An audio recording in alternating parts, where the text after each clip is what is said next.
lingkungannya dan selalu menyesuaikan diri dengan lingkungan ekstraselulernya. Lingkungan intraseluler dari sel ini biasanya selalu disetting dia itu agar bisa berhomeostasis untuk sel normal itu. Namun pada kondisi tertentu, sel-sel normal ini akan mengalami stimulus merugikan, seperti contohnya itu ada tekanan fisiologis, contohnya itu ada peningkatan beban kerja pada jantung, kemudian ada kekurangan gizi. Nah, bila sel-sel ini, stimulus ini terus-menerus dipancarkan kepada sel normal, dia itu akan mengalami cedera sel secara reversibel. Kalau cedera sel secara reversibel ini artinya bila dia itu bisa, sel ini bisa kembali normal dan melakukan fungsinya dengan baik. Namun jika stimulusnya ini bersifat parah, progresif, seperti contohnya itu ada stres berat, persisten, dan onsetnya cepat, dia ini akan mengalami cedera irreversibel atau tidak dapat kembali dan juga akan menyebabkan kematian sel. Penyebab kematian sel di sini ada iskemia, itu kekurangan aliran darah, kemudian infeksi, racun, dan reaksi imunitas. Nah, cedera irreversibel ini dibagi menjadi dua, yaitu ada nekrosis atau kematian sel tidak terkontrol, dan juga apoptosis atau kematian sel terkontrol. Kematian sel ini adalah salah satu peristiwa paling penting dalam evolusi penyakit pada setiap jaringan atau organ, karena merupakan proses normal dan esensial dalam embriogenesis, perkembangan organ, dan pemeliharaan homeostasis jaringan. Selanjutnya di sini adalah penyebab dari cedera sel. Ada 8 penyebab dari cedera sel. Yang pertama itu ada hipoksia, yaitu mengacu pada kekurangan oksigen, dan iskemia, yaitu suplai darahnya itu berkurang. Keduanya ini karena kehilangan oksigen sehingga kekurangan zat gizi penting dan terjadilah peristiwa yaitu penumpukan metabolit toksik. Yang kedua itu ada racun. Racun di sini itu termasuk polutan udara, kemudian insektisida, karbon monoksida, asbes, kemudian asap rokok, etanol, serta obat-obatan yang dikonsumsi secara berlebihan. Kemudian yang ketiga itu ada agen infeksi, yaitu ada virus, bakteri, kemudian ada protozoa, jamur yang bisa melukai sel. Nah, yang keempat itu ada reaksi imunologis. Contohnya itu pada pasien autoimun, di mana dia akan menimbulkan inflamasi, kemudian kerusakan sel dan jaringan. Yang kelima itu ada kelainan genetik, contohnya itu ada nanti dibahas di belakang, ada misfolded protein atau kesalahan lipat protein. Kemudian yang selanjutnya adalah ketidakseimbangan zat gizi, di sini itu ada insufisien dari protein dan energi. Utamanya pada negara-negara berkembang itu selalu menyebabkan cedera sel. Nah, selanjutnya yang nomor 7 itu ada agen fisik. Agen fisik ini contohnya ada trauma, kemudian suhu yang ekstrim, radiasi, sengatan listrik, dan perubahan mendadak pada tekanan atmosfer. Kemudian yang terakhir itu ada penuaan, di mana penuaan ini akan menurunkan fungsi sel sehingga terjadi penurunan kemampuan sel untuk merespon stres, sehingga akhirnya itu akan menyebabkan kematian sel. Nah, di sini ada cedera sel reversibel. Cedera sel reversibel itu adalah tahap cedera sel di mana fungsi dan morfologi sel yang rusak dapat kembali normal jika stimulus yang merusak ini dihilangkan. Ada 2 kejadian yang terjadi pada cedera sel reversibel. Yang pertama terjadi pembengkakan sel, di mana warna selnya ini menjadi pucat, peningkatan tekanan turgor, dan peningkatan berat organ. Yang kedua terjadi perubahan lemak, di mana munculnya trigliserida yang mengandung vakuolalipid dan sitoplasma pada metabolisme lipid dan seperti di hati. Sedangkan cedera sel irreversibel itu adalah tahap cedera sel di mana fungsi dan morfologi sel yang rusak tidak dapat kembali dan akan terjadi kematian sel. Cedera sel irreversibel dibagi 2, yaitu ada nekrosis dan apoptosis. Nekrosis terjadi secara tidak sengaja karena cedera terlalu parah untuk diperbaiki dan banyak konstituen seluler gagal untuk menyelamatkannya. Sedangkan apoptosis adalah proses yang menghilangkan sel-sel dengan berbagai kelainan intrinsik dan mendorong pembersihan fragmen sel-sel mati tanpa menimbulkan reaksi inflamasi. Ini ada perbedaan nekrosis dan apoptosis. Untuk ukuran sel, nekrosis itu mengalami pembengkakan, sedangkan apoptosis itu mengalami penyusutan. Sedangkan nukleusnya untuk nekrosis itu nanti terjadi, di sini ada piknosis. Piknosis itu ditandai dengan penyusutan inti dan bertambahnya basofil, kemudian Selanjutnya terjadi karioreksis. Karioreksis itu adalah sel dengan inti piknosis dan sebagian yang piknosis mengalami fragmentasi. Kemudian ada kariolisis. Kariolisis itu kromatin basofil menjadi pucat. Kemudian aktivitas DNase pada penurunan pH sel. Nah, sedangkan pada apoptosis nukleusnya itu terpecah menjadi seukuran nukleosom. Pada membran plasma, nekrosis itu akan terganggu, sedangkan pada apoptosis itu membran plasmanya utuh, kecuali pada struktur yang diubah, terutama yang berorientasi dari lipid. Untuk isi seluler, nekrosis itu mengalami pencernaan enzimatik, dimungkinkan mengalami kebocoran keluar dari sel. Pada apoptosis, isi selulernya itu utuh, mungkin karena dikeluarkan dari tubuh yang mengalami apoptosis. Respon inflamasi pada nekrosis itu sering terjadi, sedangkan pada apoptosis tidak terjadi. Nah, untuk nekrosis itu selalu bersifat patologis karena dia puncak dari cedera sel irreversibel, sedangkan apoptosis itu seringkali fisiologis sebagai sarana untuk menghilangkan sel yang tidak diinginkan, bisa jadi patologis setelah beberapa bentuk cedera sel, terutama kerusakan DNA dan protein. Di sini ada nekrosis. Nekrosis adalah bentuk kematian sel di mana membran sel pecah dan enzim seluler bocor dan akhirnya mencerna sel tersebut. Secara morfologis akan terjadi perubahan sitoplasma, perubahan nuklear, dan nasib sel dari nekrosis itu. Nah, di sini bisa dilihat apabila sel normal ini mendapatkan pajanan secara ringan tadi, dia itu bisa bersifat luka reversibel ini bisa kembali recovery menjadi sel normal. Tapi jika dia itu tidak, di sini untuk yang selnya ini, apa yang terjadi bila mendapatkan luka atau mendapatkan pajanan cederanya itu, cedera yang reversibel pada sel itu akan terjadi peningkatan permeabilitas membran plasma sehingga warnanya ini kan menjadi lebih pucat dibandingkan sel normal. Kemudian dia ada peningkatan tekanan turgor dan juga peningkatan berat organ sehingga dia kan bisa lebih besar dibandingkan sel normal. Kemudian vakuolanya itu kecil dan bening di sitoplasma. Kemudian retikulum endoplasmanya di sini itu buncit dan terjepit posisinya. Ini kan menjadi lebih besar. Kemudian mielin mengalami cedera reversibel, mengalami pembengkakan dibandingkan sel normalnya. Kemudian juga dia ini membran selnya itu mengalami blebbing atau terjadi bulatan-bulatan. Nah, ketika cederanya itu progresif, onsetnya kemudian cepat, dia ini akan terjadi cedera sel yang irreversibel. Cedera progresif ini akan menjadi titik kritisnya dan titik puncaknya itu ada kejadian nekrosis. Nekrosis ini akan memunculkan suatu peradangan yang diinduksi oleh zat dari sel-sel yang mati. Nah, apa yang terjadi pada nekrosis ini, ciri-cirinya itu adanya inflamasi, kemudian di sini ada pemecahan dari membran plasma, organel, dan juga ada nukleus, sehingga dia itu selnya ini pecah seperti itu, dan ditandai utamanya itu ada inflamasi. Selanjutnya di sini ada jenis-jenis dari nekrosis. Yang pertama ini adalah nekrosis koagulatif. Nekrosis koagulatif ini karakteristik dari infrak pada semua organ padat kecuali pada otak. Nah, ini contohnya itu adalah infak ginjal berbentuk gaji dan dia itu berwarna kuning. Yang kedua itu ada nekrosis liquefaktif, di mana kematian hipoksia sel dalam sistem saraf pusat sering menyebabkan adanya nekrosis liquefaktif ini.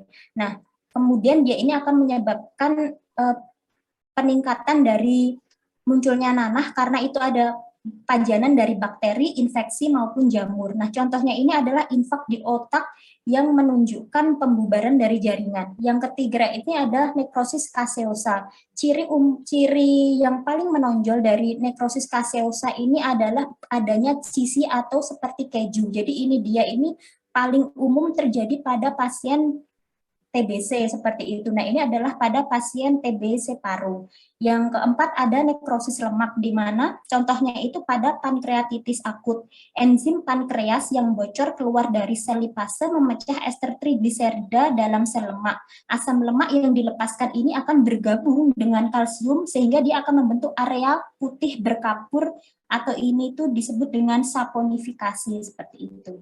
Nah, selanjutnya yang kelima ini ada nekrosis fibrinoid.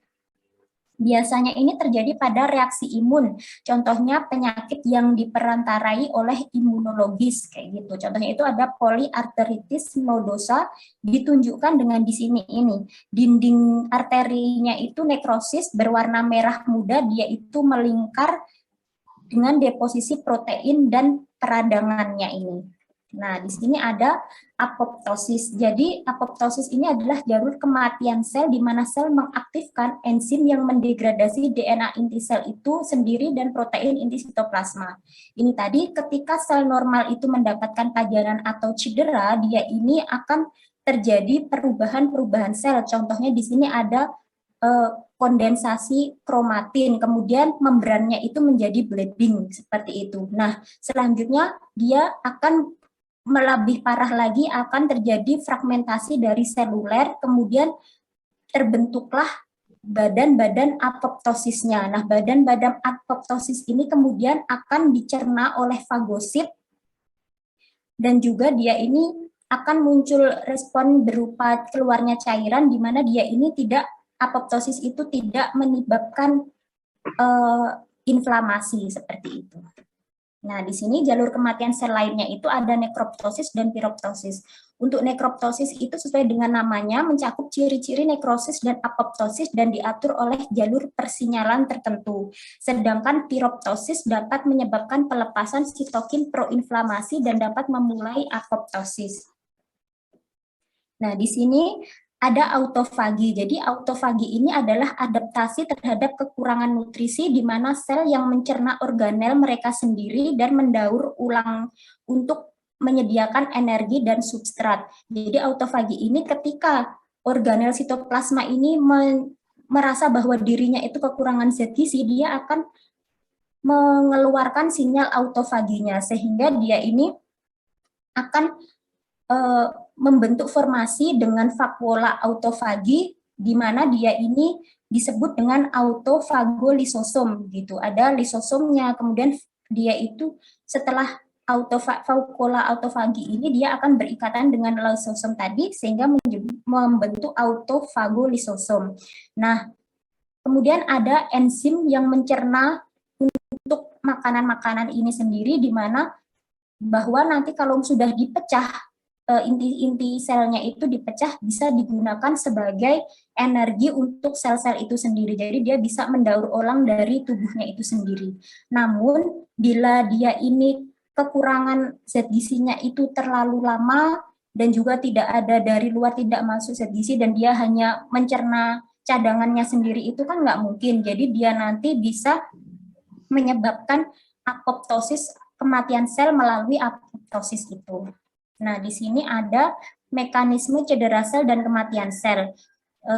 Prinsip umumnya yang pertama itu adalah respons seluler terhadap rangsangan yang merugikan tergantung pada jenis cedera, durasi, dan tingkat keparahan. Contohnya itu otot lurik di kaki itu kan kalau dia mengalami iskemia 2-3 jam, bila tidak ada pajanan atau cedera yang irreversibel itu masih nggak apa-apa. Beda halnya dengan otot jantung yang dia 20-30 menit mengalami iskemia, itu tentu akan terjadi kematian sel. Yang kedua, konsekuensi dari stimulus yang merugikan juga tergantung pada jenis, status, kemampuan beradaptasi, dan susunan genetik dari sel yang cedera. Yang ketiga, cedera sel biasanya disebabkan oleh kelainan fungsional dan biokimiawi pada satu atau lebih komponen seluler esensial. Nah, di sini contohnya bila terjadi hipoksia dan iskemia, ini kan terjadi penurunan produksi ATP di mitokondria sehingga dia penurunan dari pembentukan energi. Nah, jika itu stimulusnya itu banyak, yaitu contohnya ada peningkatan ROS atau reaktif oksigen spesies, dia itu menyebabkan kerusakan dari lipid, kemudian protein, dan juga asam nukleatnya, sehingga dua hal ini akan menyebabkan cedera sel yang ujungnya itu adalah kematian sel, nekrosis, atau dia itu tidak bisa dikontrol. Beda hanya misalkan di sini ada mutasi, kemudian ada stress cell dan infeksi. Nah, di sini ada akumulasi dari misfolded protein itu. Nah, kepada retikulum endoplasma dia itu bisa menyebabkan nanti ujungnya apoptosis. Ketika ada radiasi misalkan, kemudian ada kerusakan DNA di dalam nukleus, itu nanti bisa terjadi apoptosis. Apabila terjadi infeksi, kemudian gangguan imunologi, nah dia akan muncul reaksi inflamasi sehingga molekulnya itu menjadi toksik. Nah, di sini bisa terjadi dua, bisa terjadi nekrosis dan apoptosis tergantung dari keparahan panjenengannya itu. Nah, di sini ada hipoksia dan iskemia.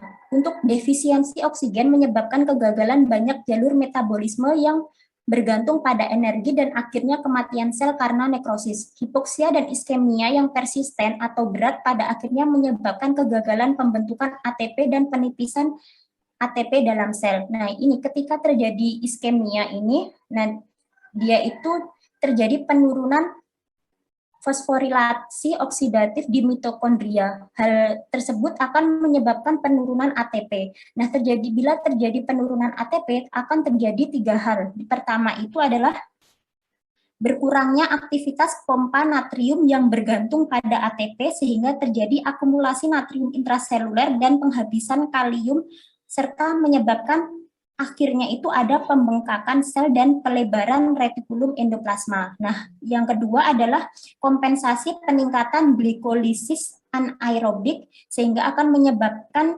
akumulasi asam laktat, penurunan pH intraseluler, dan penurunan aktivitas enzim seluler. Nah, yang ketiga itu penurunan ATP yang berkepanjangan akan menyebabkan gangguan struktur aparatus sintetik protein sehingga akan menyebabkan pelepasan ribosom di RE kasar dan disosiasi polisom menjadi monosom yang ujungnya itu adalah penurunan dari sintesis protein. Kemudian ada cedera iskemia reperfusi. Dalam keadaan tertentu, pemulihan aliran darah ke jaringan yang iskemik tetapi dapat hidup secara paradoks menyebabkan peningkatan cedera sel. Nah, di sini ada stres oksidatif. Stres oksidatif mengacu pada kelainan seluler yang diinduksi oleh ROS yang termasuk dalam kelompok molekul yang dikenal sebagai radikal bebas. Contohnya ini misalkan ada radiasi, toksin, kemudian ada reperfusi masuk ke mitokondria. Nah, di sini terbentuklah produksi ROS. Awalnya ada superoksid atau superoksid ini dia bisa dikonversi menjadi H2O2 atau hidrogen peroksida oleh SOD atau superoksid dismutase. Kemudian H2O2 atau hidrogen peroksidase ini dikomposisi menjadi H2O oleh glutatian peroksidase dan katalase. Nah, glutatian peroksidase dan katalase ini merupakan enzim yang berperan aktif untuk menangkal radikal bebas di dalam tubuh, seperti itu. Sehingga kemudian kan masih ada sisa dari OH atau hidroksil radikal. Nah, ini yang berbahaya bisa menyebabkan efek patologi tiga hal. Yang pertama itu ada terjadi peroksidase lipid menyebabkan kerusakan membran, kemudian menyebabkan modifikasi protein yang ujungnya ada pemecahan dan juga misfolding protein. Nah, yang ketiga itu terjadi kerusakan DNA yang menyebabkan mutasi gen. Nah, di sini ada radikal bebas yang terlibat dalam cedera sel. Ini ada berbagai macam radikal bebas tadi seperti superoksid, kemudian hidrogen peroksidase, hidroksil radikal, dan peroksinitrit. Nah, ini memiliki efek-efek patologis utamanya itu yang semuanya ini berperan atau merusak dia di protein dan juga DNA-nya itu sel. Nah, ada cedera sel yang disebabkan oleh racun. Racun termasuk bahan kimia lingkungan dan zat yang dihasilkan oleh patogen infeksius menginduksi cedera sel yang berpuncak pada kematian sel nekrotik. Mekanisme toksin yang menginduksi cedera sel ini ada dua, yaitu toksin yang bekerja langsung maupun racun laten. Nah, di sini bila stres terjadi bila pada stres retikulum endoplasma. Misalkan stres RE-nya ini ringan, misfolded protein ini kan dia akan memberikan sensor, contohnya itu IRE1. Dia memberikan signaling, nah ada tiga. Iya. Waktunya tinggal 3 menit. Oh iya, ya. Nah, ini ada tiga hal, yaitu pertama peningkatan dari sintesis kaperon, kemudian penurunan sintesis protein, dan peningkatan protein degradasi. Nah, bila hal ini terjadi, akan menurunkan misfolded protein, sehingga dia itu akan terjadi respon adaptatif terhadap unfolded proteinnya. Namun jika stresnya itu dia berat, dia akan memberikan sinyalnya itu kan banyak ya, karena stresnya berat. Nah, itu akan mengaktifasi dari protein BH3, kemudian aktivasi dari kaspases. Nah, dia itu menyebabkan ujungnya itu apoptosis. Kemudian di sini ada unfolded protein menyebabkan berbagai penyakit seperti di sini bisa dilihat ya. Banyak yang bisa terjadi ketika ada kesalahan pelipatan dari protein. Nah, kemudian ada kerusakan DNA dan peradangan. Kerusakan DNA itu paparan sel terhadap radiasi atau agen kemoterapi, ROS intraseluler dan mutasi. Semuanya dapat menyebabkan kerusakan DNA dan jika parah dapat memicu apoptosis. Sedangkan peradangan itu seperti adanya sel inflamasi termasuk neutrofil, makrofag, limfosit, leukosit lainnya yang mensekresi produk yang berevolusi untuk menghancurkan mikroba tetapi juga dapat merusak jaringan inang.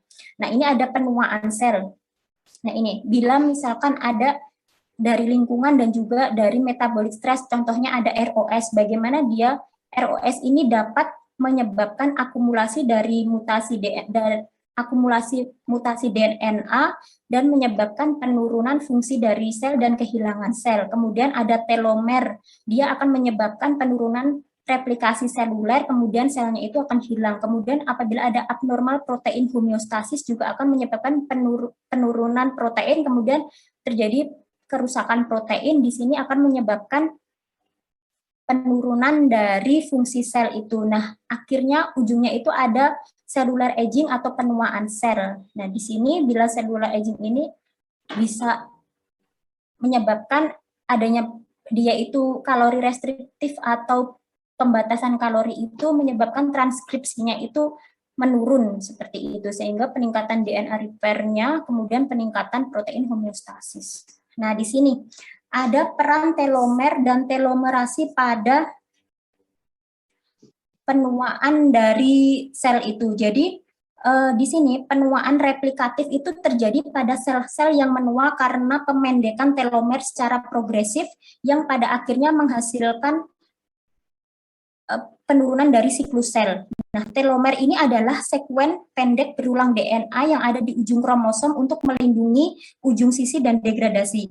Ketika sel somatik ini bereplikasi, sebagian kecil telomer ini tidak terdeplikasi dan juga telomer ini semakin memendek. Seiring bertambahnya usia sel somatik dewasa ini, telomer menjadi lebih pendek dan keluar dari siklus sel yang mengakibatkan ketidakmampuan untuk menghasilkan sel baru untuk menggantikan yang rusak. Nah, sebaliknya pada sel kanker, telomerase ini biasanya diaktifkan kembali dan panjang telomer distabilkan sehingga sel kanker ini berkembang biak tanpa batas. Nah, pemandekan telomer yang berkontribusi ini menurunkan kapasitas regenerasi sel punca sehingga terjadi pada penuaan sel.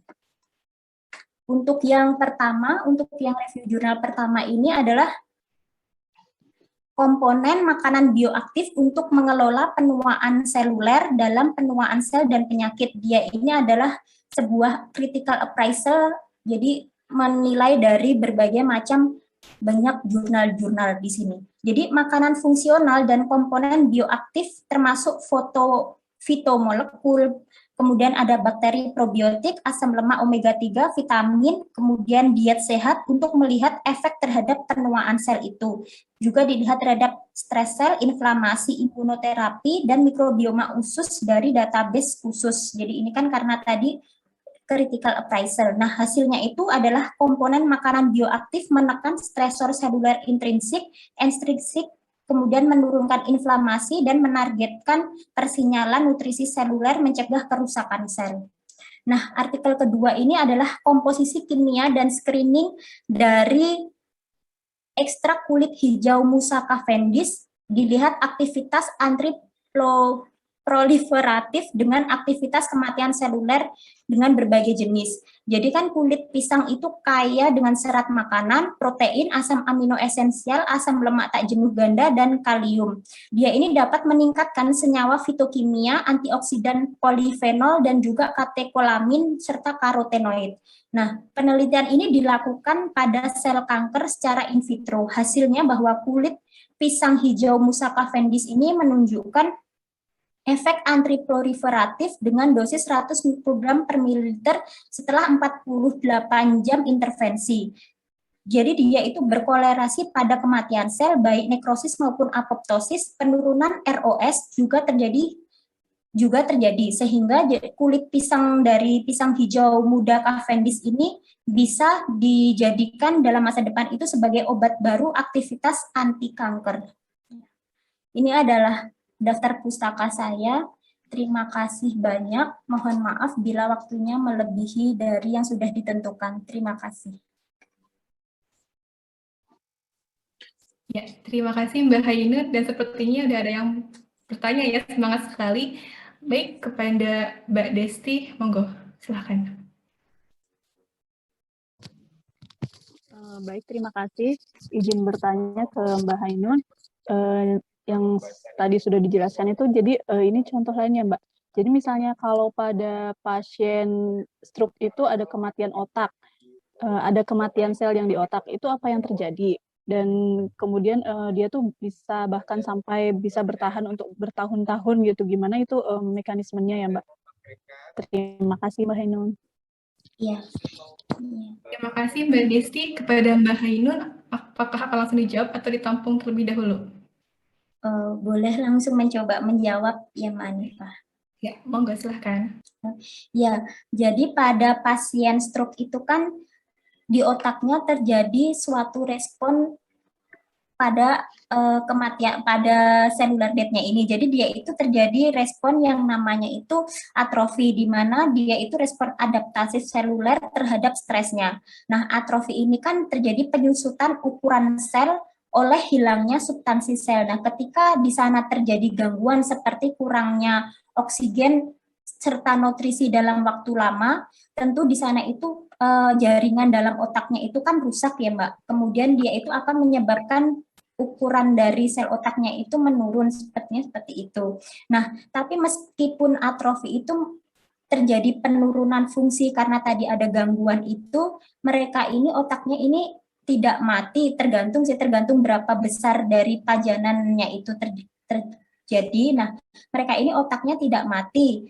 Oleh sebab itu kenapa ada pasien stroke itu bisa bertahan sampai bertahun-tahun karena bisa jadi bahwa dia ini misalkan kekurangan oksigen maupun nutrisi di otak, misal pada pasien aterosklerosis gitu, itu kan nggak semuanya langsung menyerang otak, jadi dia ini otaknya masih bisa bekerja, misal yang terserang di bagian sisi mana, nah itu gangguannya bisa terjadi di sisi situ aja.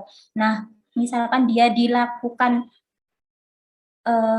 pengobatan ataupun misalkan ada kan pasien stroke itu yang bisa kembali menjadi normal, nah itu karena mungkin bisa jadi pajanan atau keparahannya itu tidak terlalu parah.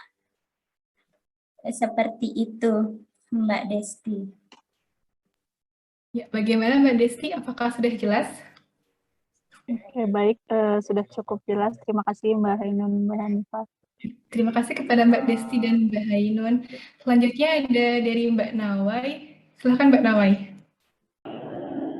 Terima kasih Mbak Vina dan Mbak Hainun. Izin bertanya Mbak Hainun, ini terkait dengan kematian sel. Nah, ketika pada kasus diabetes, sering kan terjadi adanya gangren. Bisa didengar Mbak Hainun? Mohon maaf. Gimana Mbak, dengernya gangren aja, yang sebelumnya nggak denger. Gini Mbak, pada kasus diabetes kan sering terjadi gangren. Nah, saya hanya ingin bertanya, apakah gangren pada penderita diabetes itu termasuk dalam kematian sel atau bukan? Terus bagaimana peranan zat gizinya untuk mengatasi kasus gangren tersebut? Terima kasih Mbak Ina. Iya, baik. Terima kasih Mbak Fatmayanti atas pertanyaannya. Jadi dalam textbook yang saya dapatkan itu juga masih menjadi spekulasi terkait dengan gangren itu. Iya benar. Berarti kan gangren itu biasanya terjadi pada tungkai pasien diabetes mellitus gitu ya Mbak. Jadi iya, gangren itu bisa disebut dengan nekrosis gangren. Nah, meskipun nekrosis gangren itu bukan pola khas dari kematian sel itu sendiri, karena gimana, kalau misalkan gangren itu kan dia mengacu pada kondisi anggota tubuh karena kehilangan suplai darah yang telah mengalami nekrosis koagulatif, sehingga dia itu akan melibatkan banyak lapisan jaringan di situ. Nah, kemudian itu kan di situ ada peningkatan leukosit, kemudian respon-respon inflamatif lainnya. Nah, kalau misalkan itu ada pajanan di gangrennya, itu ada pajanan infeksi bakteri misalkan, itu kan nanti akan merubah dari nekrosis koagulatif yang tadi itu akan berubah menjadi, karena pajanannya bakteri itu menjadi nekrosis lekuifaktif karena isinya bakteri dan merusak pada leukosit datang sehingga muncul gangren basah. Nah, kalau misalkan ditanya bagaimana peran dari gizi adanya gangren ini, perlu kita bisa melihat, misalkan memang penyebabnya gangren itu misalnya pada pasien diabetes mellitus, berarti kita sebagai ahli gizi berperan pada bagaimana pengaturan diet pada pasien diabetes mellitus itu. Biasanya kan karena misalkan di dalam selnya itu terlalu tinggi glukosanya karena ada resistensi insulin, sehingga kan di situ terhambat tadi untuk yang akhirnya munculnya gangren itu, sehingga kita bisa melihat terhadap bagaimana kepatuhan diet terhadap diet diabetes mellitus. Kemudian karena nanti misalkan kita koordinasi dengan dokter, hal apa yang dilakukan terhadap gangren ini, apakah pemberian antibiotik atau biasanya kan sampai ada pemotongan bagian tubuh tertentu begitu ya Mbak ya, karena gangrennya ini sudah tidak bisa diselamatkan. Nah, misalkan dia pemberian antibiotik, tentu kita menyediakan makanan-makanan yang tidak berkorelasi negatif dengan adanya antibiotik ini. Misalkan juga di situ perlu kita ketahui bahwa karena ini lukanya luka basah, berarti kita perlu mengatur dietnya, misalkan pemberian putih telur agar mempercepat penyembuhan dari lukanya itu sendiri. Begitu Mbak Fatma. Terima kasih Mbak Ainun. Bagaimana Mbak Fatma? Apa sudah jelas? Sudah jelas. Terima kasih Mbak Ainun. Terima kasih Mbak Nawai. Ya, selanjutnya dilanjutkan dengan sesi komentar dari Prof. Siti Fatimah. Silakan Prof. Oke, terima kasih sudah unmute ya. Jadi dari Saudari Ainun ini bagus penjelasannya. Runtut, kemudian juga sumber-sumber bukunya yang dia pakai itu benar ya. Jadi di dalam menyajikan mudah dipahami begitu ya. Jadi ini sangat penting, jenis-jenis cellular death dan sebagainya tadi sudah diutarakan oleh dia. Tapi yang mungkin yang masih menjadi pertanyaan dari para pendengar, saya pikir istilah unfolded protein. Cuman nggak ada yang tanya. Tapi saya pikir itu nanti perlu coba dijelaskan kenapa itu unfolded protein. Iya, jadi unfolded protein ini pernah dijelaskan dalam mata kuliah gizi molekuler, Prof. Jadi kalau unfolded protein itu kan ketidaktepatan dari protein itu melakukan pelipatan ulang seperti itu ya, Prof. Terus jadi dia ini kesalahan yang harusnya benar, tapi karena dia tidak bisa melipat dengan benar, jadi salah begitu, Prof. Saya kurang paham. Kenapa dia kok harusnya protein itu ada pelipatan? Kenapa dia jadi melipat tidak benar? Apakah itu kausanya antara lain karena oksigen yang kurang, glukosa yang kurang untuk apa metabolisme di situ?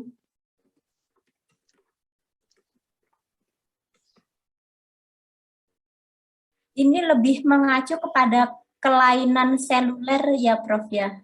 Jadi adanya dia itu lebih mengarah kepada mutasi gen, hubungannya itu lebih ke mutasi gen, kemudian kesalahan kelainan seluler, misalkan pada penyakit neurodegeneratif seperti itu, Prof. Jadi kita ngerti kromosom itu kan helix ya, kayak begini ya, melungker gini. Nah itu foldednya keliru. Itu karena susunan asam aminonya harusnya ABCD, dia munculnya ADFKH gitu. Jadi lalu tidak terjadi helix seperti yang seharusnya terjadi.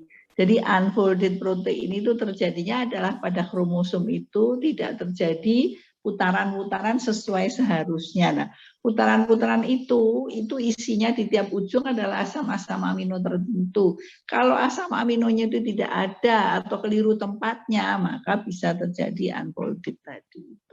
Nah, makanya itu disebutkan ada gangguan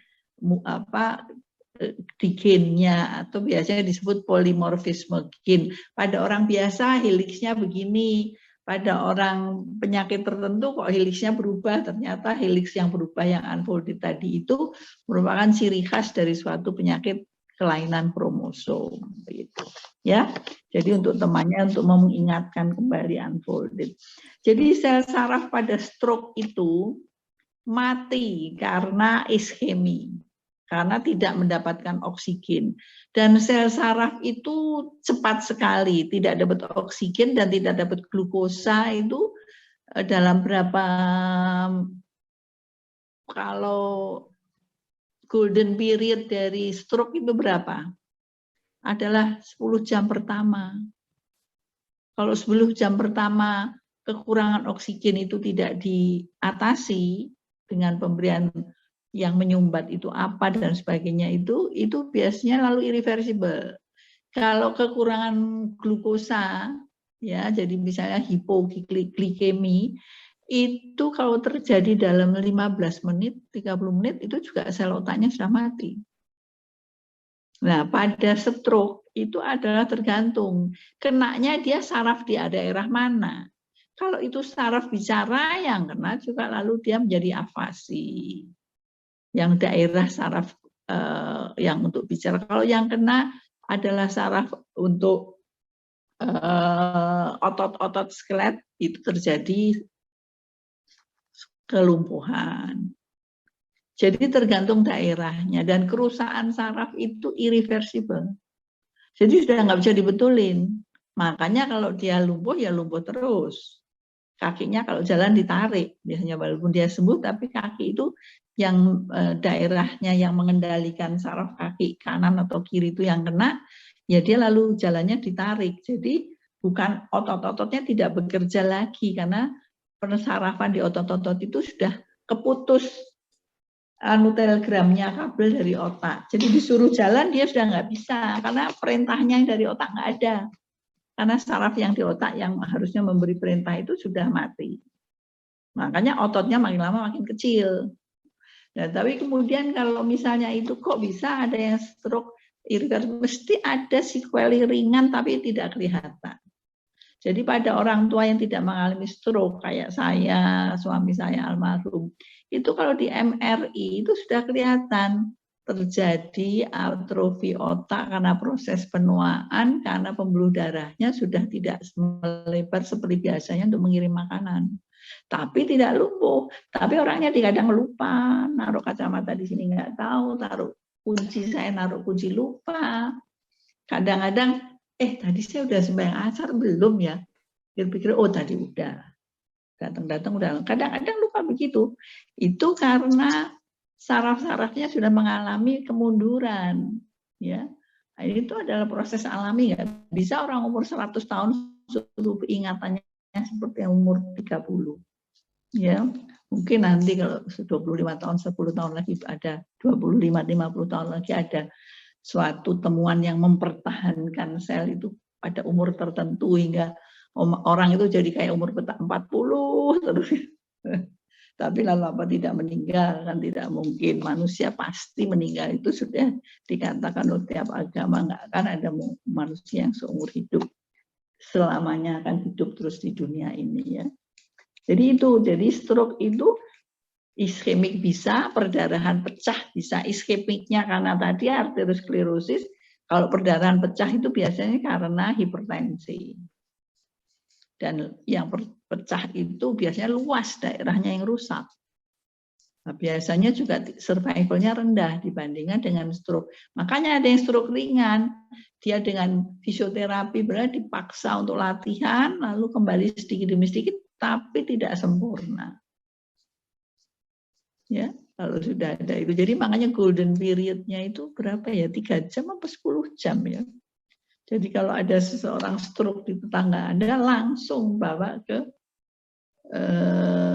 rumah sakit, jangan ditunggu dipijet lah, di inilah, diituin. Ya, itu pertolongan pertama pada jantung, Anda bisa belajar resusitasi.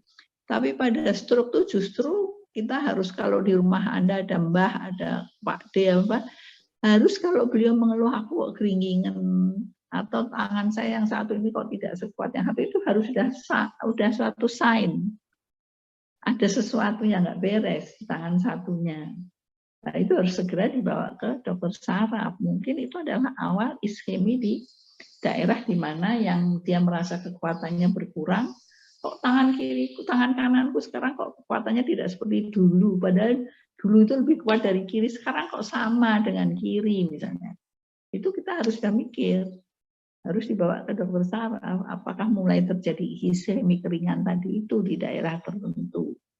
Dan nanti obatnya yang mungkin untuk melebarkan pembuluh darah di situ untuk memberikan oksigenasi. Tetapi kalau pembuluh darahnya sudah rusak karena DM yang lama, hipertensi yang lama, jadi endotel pembuluh darahnya sudah mulai kaku dan mulai tebal, nah itu memang ya tidak bisa sempurna pengobatannya. Tetap ada cacat-cacat ringan yang disebabkan karena anatomi dari semua zat yang harusnya ke otak, oleh karena anatomi pembuluh darah yang sudah terganggu, tidak bisa maksimal dikirim ke sana. Jadi dokternya hanya mencegah jangan menjadi lebih berat. Tapi mengembalikan full seperti yang lalu adalah impossible. Kalau sudah serangan jantung, kemudian di ejection fraction-nya dari jantung, curah jantungnya tinggal 60% yang seharusnya adalah di atas 75, itu nggak bisa dibetulkan sebagai 75 karena sudah ada iskemik dari nekrosis sel di daerah-daerah tertentu. Hingga ya bisa dipertahankan segitu aja rusaknya, jangan rusak lebih banyak, lebih lanjut. Dibikin status quo, hingga orangnya tidak boleh terlalu, karena sudah ada daerah yang rusak, pompanya sudah tidak kuat, nekrosis yaitu harus tidak boleh lari lagi, tidak boleh, paling kalau jalan harus jalan yang lurus, olahraga kalau jalan yang naik turun nanti beban, bisa lalu iskemiknya terjadi serangan jantung lagi. Ya, jadi itu. Jadi kalau itu kan terjadi infark itu kematian di situ karena nekrosis. Infark otak juga karena nekrosis, karena otaknya juga lalu menjadi lebih kecil. Ya, otak saya kalau MRI atau CT scan sekarang sama 30 tahun yang lalu pasti beda warna dan ukurannya. Cuman dulu belum ada, jadi kita nggak, malah 30 tahun lalu yang MRI yang CT scan belum ada. Ya, itu. Jadi adalah proses-proses tadi, teorinya penuaan tadi ada yang telomer dan sebagainya tadi itu. Ya. Jadi itu, kemudian gangren. Gangren itu sebetulnya multiple faktor ya.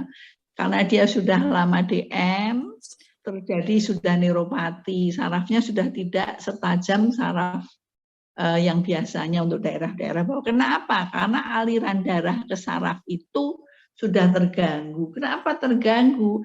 Karena pada orang sakit gula ada AGEP, Advanced Glycation Protein End Product, itu menyebabkan endotelnya menjadi tebal, nempel-nempel di situ, hingga aliran darah ke tempat yang jauh-jauh, mata, otak, jantung yang halus-halus, itu terganggu. Nah, dengan kekurangan oksigen terjadi tadi infark. Tetapi kemudian apakah nekrosisnya bersifat basah atau bersifat kering, kok kayak martabak ya, martabak basah. Itu juga karena kemudian akan terjadi infeksi pada gangren itu. Jadi makin cepat infeksi apa? Karena kuman ikut masuk di luka itu, karena daerah itu gulanya tinggi dan itu adalah media yang bagus untuk pertumbuhan kuman. Jadi di situ tadinya bisa awalnya adalah karena neuropati hingga dia kecocok atau kesandung batu, nggak merasa, kemudian luka. Lukanya juga lama sembuhnya karena gula, faktor diabetesnya itu. Jadi sebetulnya biang keroknya adalah gula darah yang tinggi. Ya. Kalau orangnya sudah gangren kecil itu tidak tertib dalam pengendalian gula darah, ya nanti akhirnya gangrennya melebar-melebar dan kematiannya yang penyumbatan pembuluh darahnya makin tinggi karena pembuluh darahnya menjadi sempit semua. Nah itu kadang-kadang harus dipotong karena itu akan busuk kalau udah kakinya itu. Ya, dengan ultrasound dokternya akan mengetahui ini pembuluh darah di daerah sini sudah buntet semua, udah potong sini aja sedikit di atasnya. Karena toh nanti akan terjadi pembusukan di daerah yang mati, yang kena distal dari yang pembuluh darahnya sudah rusak, pasti itu akan busuk karena sudah tidak ada oksigen ke situ, tidak ada protein ke situ, tidak ada mikronutrien yang ke situ lagi. Ya, jadi kalau tadi Mbak Ainun mengatakan bahwa pada gangren itu tadinya dimulai dengan nekrosis ya, yang tadinya sisulatnya kering, kemudian menjadi ya liquid apa tadi? Yang ini liquid. Yang basah yang jadi terjadi Liquefaktif karena adanya bakteri. Ya, karena adanya bakteri jadi liquefaktif ya, tadinya seharusnya kering aja. Ya, saya kira itu. Ya, jadi ini terjadi oleh penyakit apapun. Tadi penyebabnya kan banyak, toksin, racun, bahan perjalanan panas, perjalanan ozon, matahari ultraviolet yang A berlebihan, itu kan juga menyebabkan kematian. Bisa menyebabkan kanker karena sel-sel melaninnya menjadi terangsang ya oleh ultraviolet A, yang kita perlukan kan ultraviolet B. Ya. Saya kira itu ya, kita teruskan dengan yang kedua. Terima kasih Prof. Siti Fatimah. Selanjutnya kepada Mbak Stefine dengan topik nutrigenomik. Silakan Mbak Stefine, bisa share screen. Stefine, jenangnya bagus. Stefine, ya. Baik, terima kasih untuk kesempatannya. Saya pada saat hari ini akan menjelaskan tentang nutrigenomik. Saya izin share screen. Silakan.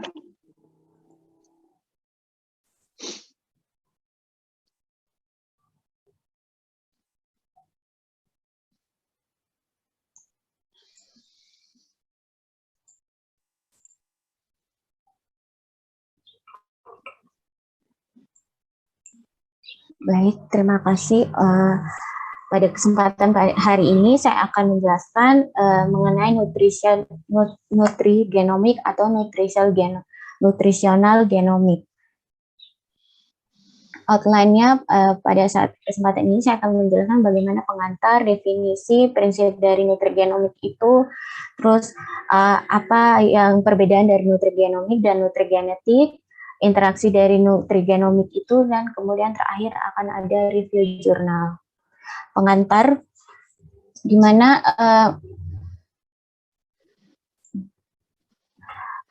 Human Genome Project itu atau HGP telah memetakan 30.000 gen pada DNA itu, DNA manusia. Salah satu dampaknya adalah dengan penemuan ini adalah perkembangan cabang ilmu baru yaitu nutrigenomik.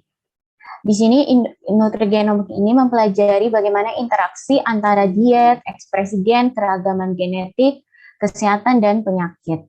Dan juga nutrigenomik ini membahas hubungan antara zat gizi tertentu atau diet dengan ekspresi gen.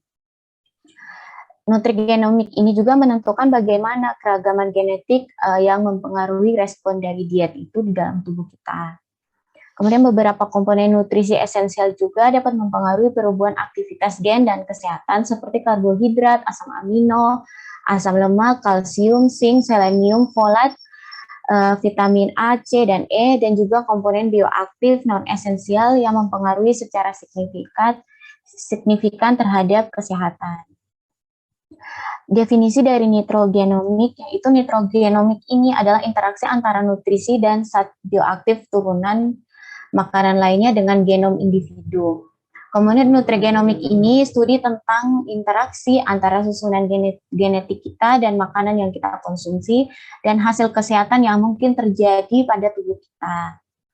Kemudian nutrisi juga tidak bertindak sebagai substrat untuk memetabolisme, tetapi dapat juga mempengaruhi proses berlangsung secara berkesinambungan dari genom atau transkripton preton atau genotip ke fenotip. Jadi nutrigenomik ini menjelaskan bagaimana nutrisi atau makanan yang berefek pada ekspresi gen. Jadi kita makan sesuatu itu akan merubah ekspresi gen kita, tetapi tidak merubah gen. Dan nutrigenomik ini juga bersifat individual sekali. Jadi setiap orang dalam merespon nutrisi yang masuk dalam tubuh kita itu berbeda. Sehingga dengan kata lain bahwa kita perlu mengerti bahwa nutrisi ini mempengaruhi genom dan genom ini mempengaruhi metabolisme, dan metabolisme ini yang membuat kita apakah kita sakit atau sehat ini adalah konsep dari nutrigenomik sendiri. Jadi notasinya bahwa interaksi antara faktor makanan dan gen atau variannya itu dapat meningkatkan kesehatan atau malah menyebabkan penyakit. Seperti itu. Adapun prinsip dari nitrogenomik ini yang pertama adalah zat makanan ini berpengaruh pada gen manusia, walaupun pengaruhnya terjadi langsung maupun tidak langsung. Kemudian yang kedua, pada kondisi tertentu diet atau zat makanan yang dimakan adalah faktor risiko penyebab timbulnya suatu penyakit. Yang ketiga, zat gizi yang terdapat pada makanan mempunyai pengaruh besar untuk membuat tubuh kita ini sehat ataupun sakit. Hal ini bergantung pada susunan genetik masing-masing individu. Yang keempat, beberapa gen dalam tubuh itu yang jumlahnya serta strukturnya itu diatur dan dipengaruhi oleh diet dan dapat mempengaruhi tingkat keparahan dari suatu penyakit kronis. Dan yang kelima, konsumsi makanan yang didasarkan dari kebutuhan masing-masing individu itu ternyata dapat digunakan untuk mencegah, mengatasi, serta menyembuhkan beberapa penyakit kronis. Ini adalah nutrigenomik dan nutrigenetik. Jadi kajian ilmu tentang genomik dan gen itu spesifik dalam interaksinya dengan nutrisi itu dibagi ada dua, yaitu nutrigenomik dan nutrigenetik. Di mana nutrigenetik ini adalah ilmu tentang variasi genetik terhadap respon diet yang memfokuskan pada studi individu yang berbeda yang memiliki satu atau lebih mutasi gen tunggal dari polymorphism atau SNP ini, dan dapat mempengaruhi respon terhadap diet.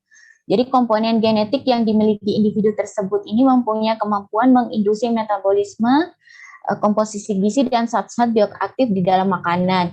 Nutrigenomik ini lebih ditujukan pada pola diet tertentu untuk individu tertentu.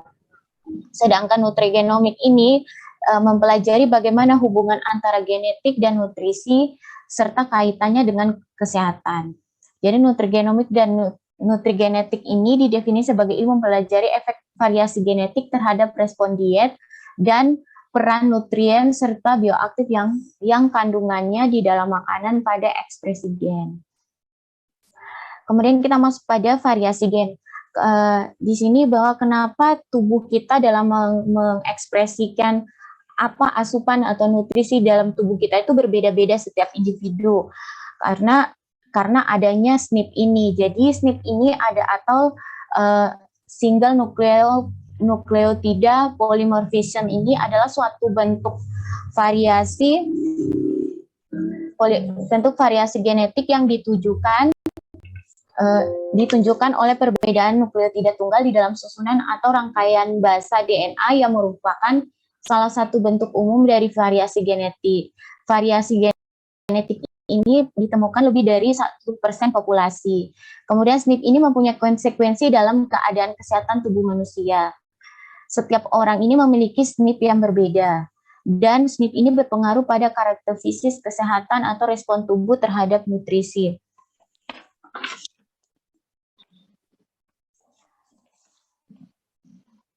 Kemudian faktor utama yang mempengaruhi dari nutrigenomik ini. Yang pertama adalah genom.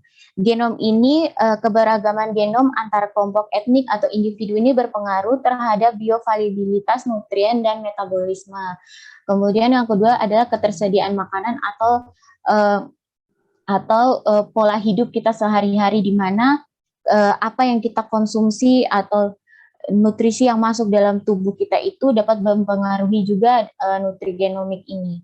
Kemudian yang ketiga adalah malnutrisi, di mana malnutrisi ini dapat mempengaruhi ekspresi gen dan stabilitas genomik yang pada akhirnya dapat memicu sekuen gen atau kromosomal yang sehingga memicu dosis gen abnormal dan ekspresi gen memicu perbedaan fenotip. Ini merupakan beberapa penyakit yang ada hubungannya dengan genomik, yaitu pertama itu ada kanker, obesitas, dan diabetes. saya akan menjelaskan di sini bagaimana hubungan dari gen itu dengan obesitas. Jadi ada gen yang berpengaruh pada kejadian obesitas di dalam tubuh manusia, yaitu yang disebutkan dengan gen FTO atau Fat Mass and Obesity Association. Ini dapat meningkatkan resiko obesitas pada 1 atau dari 6 orang. Penelitian ini telah dipublikasikan di dalam Journal of Clinical Investigation yang menunjukkan bahwa gen ini dapat membuat keinginan seseorang untuk menyantap hidangan berlemak lebih besar. Kemudian FTO ini berperan sebagai sensor nutrisi, yakni mempengaruhi jumlah makanan yang ingin seseorang konsumsi, sehingga tingkat kelaparan mereka itu serta tingkat kelaparan mereka. Variasi dalam gen ini dapat mempengaruhi kemampuan dari FTO ini dalam meregulasi asupan makanan serta membuat orang dengan gen ini mudah lapar. Jadi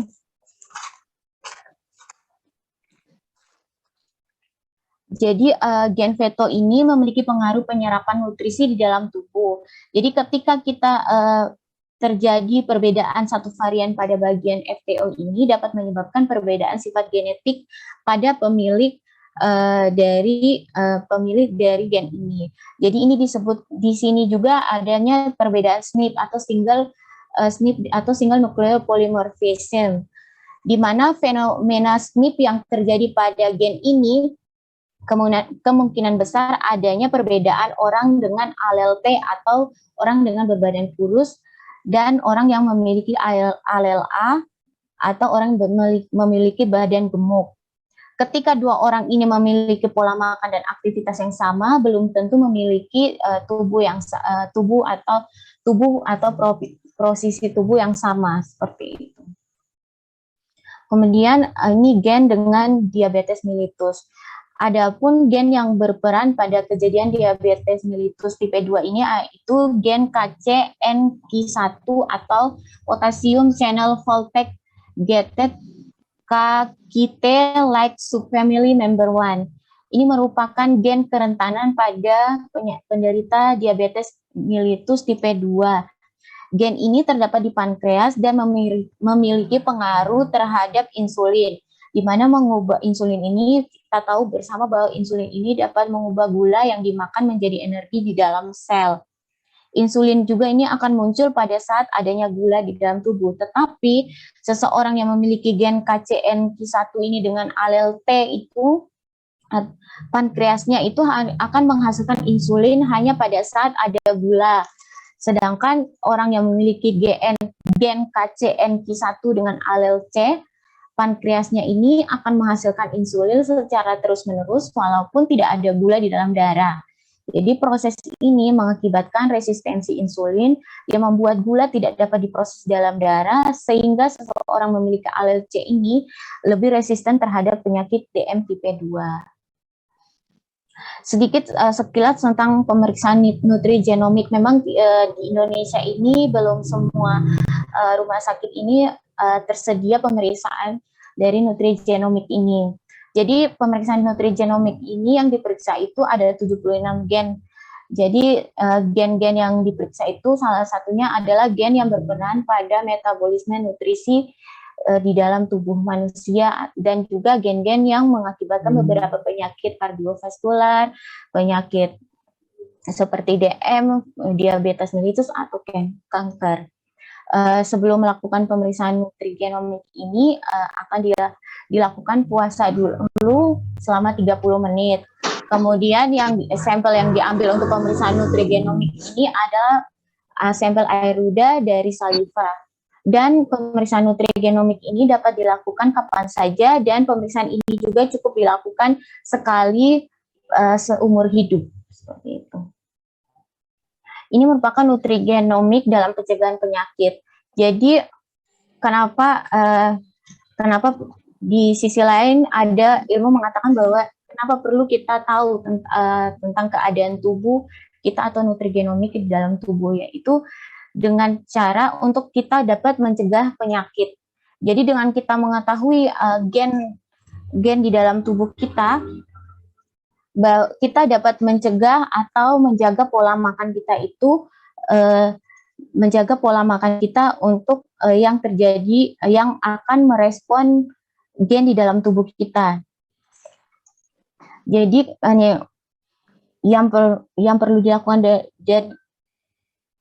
karena pada orang yang terkena, tujuan dari pemeriksaan nutrigenomik ini agar kita dapat mengatur pola makan sesuai dengan gen yang ada di dalam tubuh kita, sehingga kita juga bisa menjaga pola makan dan pola hidup kita lebih baik agar dapat mencegah beberapa penyakit seperti kardiovaskular dan penyakit lain seperti itu.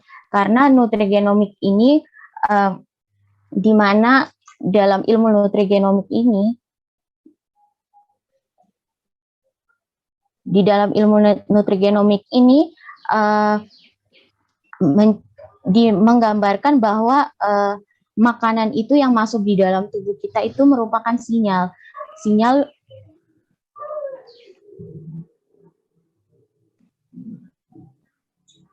Suaranya kok jadi hilang. Apakah suara saya sudah terdengar, Bu? Halo? Sudah, Mbak. Oh iya.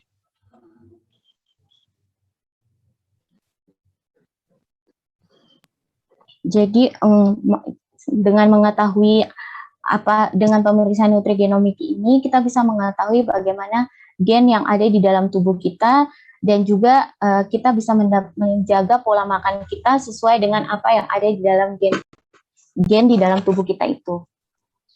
Tujuan dari pemeriksaan itu yaitu dengan menganalisis. Maaf, tolong yang slide sebelum ini kan penjelasannya tadi terganggu ya oleh gema-gema. Ini gambar ini Anda menjelaskan apa? Oh iya. Jadi di sini menjelaskan bahwa di mana nutrigenomik ini mempunyai fokus pada pengaruh zat gizi, yaitu terhadap genom, proteomik, dan metabolit. Jadi sehingga nutrigenomik ini dihubungkan dengan gagasan mengenai kebutuhan zat gizi perorangan berdasarkan genotipnya. Seperti itu.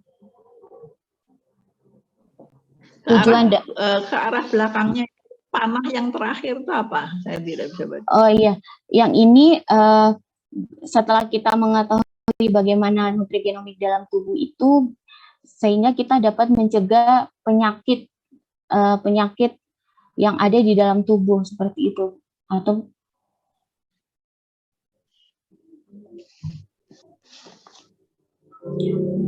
jadi nutrigenomik ini mempunyai fokus pada pengaruh zat gizi terhadap genom, proteome, dan metabolisme.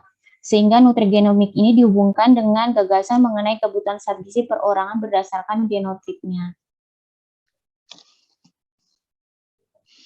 Kemudian tujuan dari nutrigenomik ini yang pertama menganalisis karakter gen dari masing-masing individu. Yang kedua itu menggunakan informasi tersebut dalam pencegahan penyakit yang berhubungan dengan gaya hidup dengan efektivitas dari konsumsi dan komponen makanan. Yang ketiga, nutrigenomik ini dapat digunakan untuk memahami bagaimana manajemen nutrisi dapat diterapkan untuk mencegah atau mengatasi penyakit, kinerja, dan produktivitas pada manusia. Kemudian ini adalah review jurnal yang pertama, di mana jurnal ini menjelaskan tentang modifikasi nutrigenomik yang diinduksi oleh ekstrak bilberry yang kaya akan antosianin di hipokampus tikus. Jadi pada penelitian ini diberikan ekstrak bilberry pada tikus selama 12 minggu. Dan dari penelitian ini mendapatkan hasil bahwa dari pemberian suplemen ekstrak berry ini dengan berat badan dan asupan makanan ini, hasilnya bahwa tidak ada perbedaan signifikan dalam berat badan pada tikus yang diberikan ekstrak bilberry dan dengan tikus yang tidak diberikan ekstrak bilberry. Kemudian tetapi punya efek nutrigenomik dari ekstrak bilberry yang kaya antosianin ini perbandingan ekspresi di hipokampus ini pada tikus ini diberikan makanan kontrol atau diet tambahan ekstrak blueberry menunjukkan adanya perbedaan dua kelompok nutrisi. Dari analisis ekspresi gen ini menunjukkan bahwa suplementasi ekstrak berry ini yang kaya antosianin ini menginduksi berupa signifikan dalam ekspresi gen hipokampus. Jadi metode yang digunakan itu yaitu dengan menggunakan tikus jantan 12 ekor tikus jantan ini dan 6 yang diberikan ekstrak bilberry dan 6-nya tidak diberikan ekstrak bilberry. Seperti itu. Kemudian yang kedua ini tentang nitrogenomic, membahas tentang nutrigenomik yang mengungkap potensi genetik yang mendasari beragam preferensi rasa pada pria di Cina. Di dalam penelitian ini,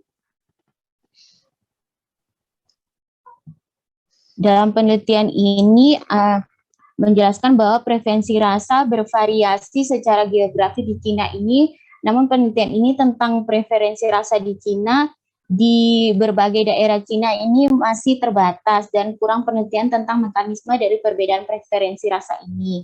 Jadi metode ini yang dilakukan adalah dengan survei kuesioner tentang preferensi rasa pada 1076 laki-laki di Cina yang dalam keadaan sehat.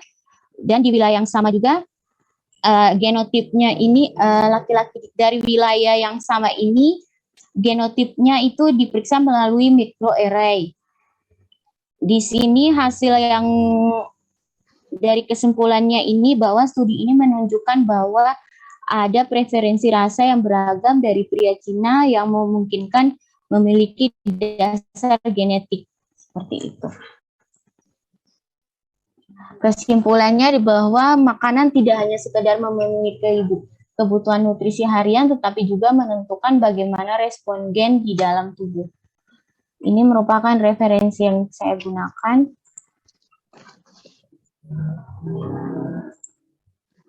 Sekian, terima kasih. Mohon maaf, jaringan di tempat saya kurang bagus, Prof. Jadi kadang suara saya kedengaran dan kadang tidak. Kadang-kadang bergema. Iya, Prof. Mungkin sekian dari saya. Saya mohon maaf untuk keterbatasan pada presentasi ini. Baik, terima kasih kepada Mbak Stefine. Untuk sesi selanjutnya adalah sesi diskusi. Kepada teman-teman sekalian yang ingin bertanya, silahkan bisa raise hand. Sudah ada yang pertama dari Mbak Rena. Silahkan Mbak Rena. Terima kasih Mbak Hanifah. Assalamualaikum warahmatullahi wabarakatuh. Selamat pagi Prof, teman-teman. Baik Kak Stevi, tadi setelah dipaparkan, terima kasih materinya. Saya melihat tadi ditampilkan kalau ada prinsip nutrigenomik itu, yaitu salah satunya ada beberapa gen yang jumlah strukturnya itu diatur oleh diet. Nah, ini akan mempengaruhi tingkat keparahan suatu penyakit kronis. Mohon bisa diuraikan kembali seperti apa maksudnya. Seperti itu Kak Stevi. Terima kasih. Terima kasih kepada Mbak Rena. Mbak Stevi, apakah sudah jelas?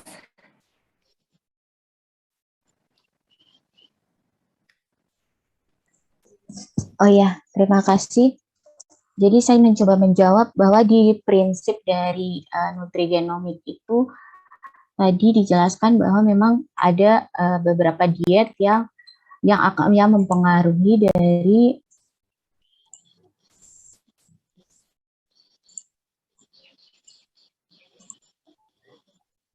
sini dijelaskan bahwa ada memang beberapa diet yang dapat mempengaruhi tingkat keparahan dari suatu penyakit. Yang perlu diketahui bahwa diet yang dimaksud dari prinsip itu yaitu asupan nutrisi. Asupan nutrisi yang masuk di dalam tubuh kita itu kan kembali lagi bahwa kembali ke ekspresi gen kita, setiap individu itu kan berbeda, Mbak. Jadi di prinsip diet ini menjelaskan bahwa makanan yang masuk dalam tubuh bisa menjadi baik ataupun buruk dalam tubuh kita. Jadi kembali lagi pada dari variasi genetik kita, bahwa SNP itu yang bekerja, bagaimana SNP itu yang bekerja di dalam tubuh kita, sehingga diet yang masuk atau nutrisi yang masuk itu dapat memperparah dari penyakit kronis itu tersebut, sehingga memperparah tingkat keparahan dari suatu penyakit tersebut. Jadi gen di dalam tubuh kita itu kan berbeda-beda dalam mengekspresikan nutrisi itu. Jadi serta strukturnya itu dipengaruhi oleh diet. Jadi ada pun beberapa, tidak semua gen memang yang dipengaruhi oleh diet itu tersebut. Mungkin saya menjawabnya seperti itu, Mbak. Baik, Kak Stefi, terima kasih atas jawabannya. Terima kasih kepada Mbak Ya. Stephanie dan juga Mbak Dena. Berikutnya ada dari Mbak Mas Dayani. Silakan Mbak Mas Dayani, bisa open mic.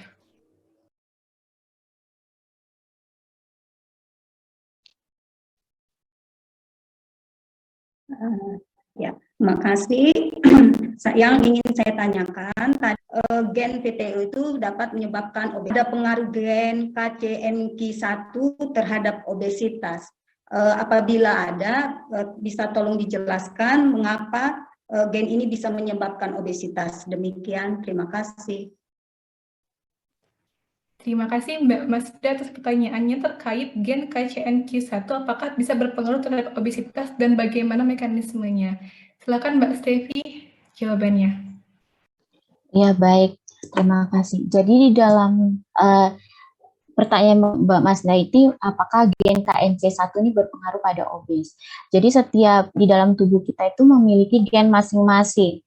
Jadi dari beberapa literatur yang saya baca, bahwa gen dari KNC1 ini dia hanya berpotensi pada penyakit DM tipe 2, tetapi tidak berpengaruh pada obesitas. Gen yang berpengaruh pada obesitas itu mempunyai gen sendiri, seperti tadi yang sudah saya jelaskan, yaitu gen FTO. Jadi untuk gen KNC ini tidak ada efek ke obesitas. Mungkin itu yang saya bisa menjawab. Semoga bisa menjawab pertanyaan. Bagaimana Mbak Masda? Apa sudah jelas? Sudah jelas, Mbak. Makasih. Ya, terima kasih Mbak Stephanie dan juga Mbak Masda. Selanjutnya adalah sesi komentar dari Prof. Siti Fatimah. Silakan Prof. Oke, memang masalah gen ini agak rumit ya.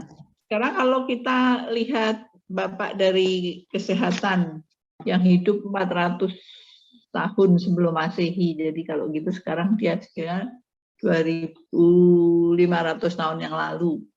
Dia bilang, let food be your medicine. Kemudian, you are what you eat.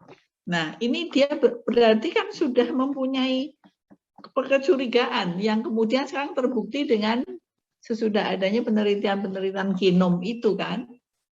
Betul nggak Pak Stephen?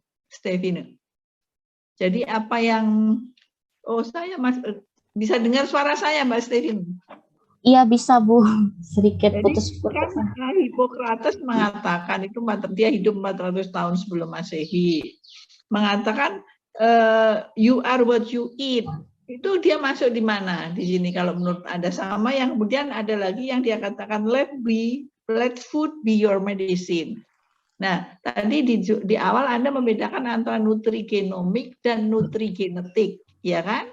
Nah, sekarang mana yang ayam dulu, mana yang telur dulu kalau kita mau lihat statement dari si Bapak ilmu kesehatan ini? Kalau menurut saya itu merupakan gambaran dari nutrigenomik, Bu. Nutrigenomik. Iya. Ya. Jadi Anda mengatakan bahwa apa yang kita makan itu menentukan ekspresi gen kita. Ya. Berarti apa yang kita makan itu kalau sesuatu makanan baru, ada asam amino baru yang masuk, jenis makanan tertentu yang masuk, dia akan bisa merubah ekspresi gen yang sudah ada. Betul ya. Tapi itu jadi kalau begitu itu masuk dan you are what you eat. Karena yang kita makan akan menentukan ekspresi gen yang ada. Tapi kemudian let food be your medicine. Itu menjadi mana? Menjadi nutrigenetik nampaknya. Karena di sini seseorang yang sudah punya pola gen ini, ya, kemudian dia akan menjadi sangat sensitif untuk terjadinya DM, sangat sensitif untuk terjadinya obes. Karena tadi gen itu akan menyebabkan dia punya keinginan makan lemak, ya kan? Jadi gennya itu sudah ada di badannya, hingga membuat dia inginnya makan lemak. Kalau saya misalnya saya kok nggak suka lemak gitu misalnya. Jadi di sini kalau dia mempunyai sudah sesuatu gen yang merupakan menyebabkan kerusakan di perubahan di pankreas, yang Anda katakan tadi gen khusus yang berada di pankreas, itu berarti orang itu menjadi punya risiko untuk terjadi diabetes, menjadi pasien diabetes. Tapi kalau dia pola makannya itu dari muda tidak suka gula dan sedikit makan karbo, mungkin penyakit gulanya tidak akan muncul. Tapi kalau orang itu suka gula, makannya banyak, karbonya banyak, sekarang banyak pasta, nah itu risiko dia untuk muncul terjadinya diabetes karena ada gen yang mengganggu di pankreas tadi yang menyebabkan perubahan dari tadi pankreasnya bagaimana untuk gen tertentu tadi Mbak Stevin. Untuk yang gen KCN itu kalau untuk itu memiliki gen KCE1 dengan alel P bahwa pankreasnya hanya menghasilkan insulin hanya pada saat ada gula. Ada gula, karena dia bagus. Jadi kalau nggak ada gula dia nggak produksi. Tapi pada yang satu lagi, nggak ada gula dia produksi terus. Ya kan? Nah, ya. Pada orang mana yang berisiko untuk jadi sakit gula? Orang yang mengkonsumsi gula. Ya, lalu kalau orang yang mengkonsumsi gula banyak lalu jadi sakit gula itu dia punya alel apa? Alel C, Bu. Alel C di situ apa? Alel C mempunyai sifat bagaimana? Alel C yang mempunyai sifat menghasilkan insulin secara terus-menerus walaupun tidak ada gula di dalam darah. Jadi menjadi resistensi insulin karena itu namanya orang yang punya alel C ini dia berisiko untuk sakit gula. Sedangkan orang yang punya alel A tadi, biarpun dia makan gula sebanyak-banyaknya sampai hari sampai tua pun dia nggak akan terjadi kenaikan gula.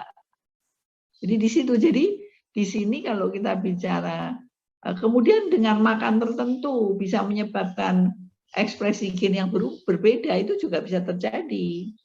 Makanya hati-hati sekarang kan kita makan daging, kita makan ayam, kita makan daun A, daun B, daun C. Nah, kalau di dalam daun A dan B dan C itu ada asam-asam amino ataupun dalam makanan ikan laut dan sebagainya atau ular, apa yang orang mulai makan ular, kelelawar dan sebagainya. Itu ada asam amino tertentu yang tidak dikenal oleh gen kita, itu bisa menempel merubah perubahan struktur gen kita. Makanya itu juga berbahaya, ya. Seperti misalnya gen dari corona, kan itu diambil, kemudian dimodifikasi, direkayasa hingga dia kemudian menjadi vaksin. Nah itu kan dia masuk gen baru ke dalam tubuh kita. Itu juga akan ada dampaknya. Cuman kita belum tahu sampai sekarang. Karena gen itu akan bisa merubah ekspresi gen kita juga. Tapi dia akan merubah di mana, yaitu menunggu waktu untuk penelitian. Tapi yang Anda bicarakan saat ini adalah makanan seperti yang di China tadi. Dari berbagai daerah ada perbedaan pola makan, perbedaan preferensi. Tapi dia kok tidak memeriksa gen orang-orang itu. Hasilnya dia hanya bilang kemungkinan ada perbedaan, karena ada perbedaan preferensi ya. Orang Jawa, orang Sunda, orang Jawa Timur. Jawa Timur senang asin, orang Jawa Tengah manis, Jawa Barat senang sayur. Itu kok dilihat ekspresi gennya mungkin berbeda. Lalu masih dalam batas normal. Ya, kan beda sekali orang di Sumatera Utara dan di Padang itu senangnya yang banyak santan. Kita orang Jawa nggak begitu suka santan. Apakah pola kita itu terbentuk karena gen kita, ataukah justru pola makan kita itu yang menentukan ekspresi gen yang ada di dalam tubuh kita? Itu bisa dua, bisa jadi gizi itu jadi menjadi pisau bermata dua. Di satu sisi dia sudah ada di dalam tubuh kita hingga menyebabkan kita berisiko terhadap suatu penyakit. Bisa juga dia malah justru akan merubah yang ada di dalam tubuh kita. Makanya dulu ada dokter yang pada waktu muncul teorinya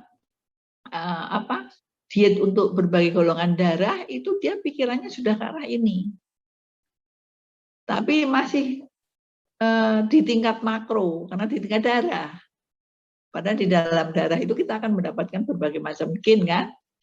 Nah itu sebenarnya mungkin profesornya itu sudah meninggal ya, dan dia hanya berdasarkan teoritis. Jadi kalau orang yang golongan darahnya O sebaiknya makan ini, yang golongan darah B ini, AB ini, tapi tanpa penjelasan jelas. Itu mungkin munculnya seharusnya di dalam penelitian nutrigenomik dan nutrigenetik ini yang dikaitkan dengan pola golongan A itu gennya apa saja yang aneh, misalnya darah. Nah, pola makannya menghindari yang menyebabkan gen yang aneh itu menjadi berpengaruh, misalnya gen gula itu mungkin. Jadi mungkin di dalam darah orang-orang yang mengalami DM itu tadi jenis gen yang alel C tadi yang tinggi, yang selama ini kita dulu sih dokternya itu belum mengetahui, tapi dia sudah mempunyai visi ke sana, tapi hanya berdasarkan teori yang dia gunakan tanpa belum ada bukti klinisnya. Sekarang sudah ada bukti klinis. Mereka yang alel C itu akan menjadi berisiko terhadap sakit gula. Kemudian mereka yang punya VTO apa ya? VTO tadi ya Mbak? Apa tadi Mbak? Iya, ya Prof. FTO itu obesitas. Untuk orang apa?